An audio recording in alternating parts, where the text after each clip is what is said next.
ডিব্ৰুগড়ৰ জগন্নাথ টেম্পললৈ ফুৰিবলৈ আহিলোঁ। এয়া মন্দিৰৰ বাহিৰৰ ভাগ।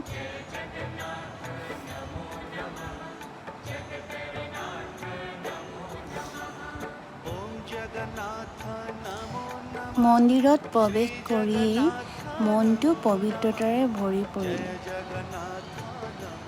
মন্দিৰৰ সৌন্দৰ্যতাই মন আকৰ্ষিত কৰিলে।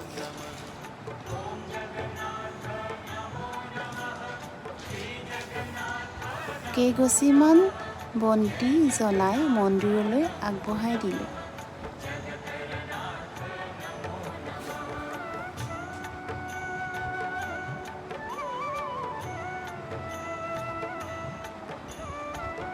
মন্দিৰৰ স্থাপত্য কলাই মন মোহিত কৰিলে।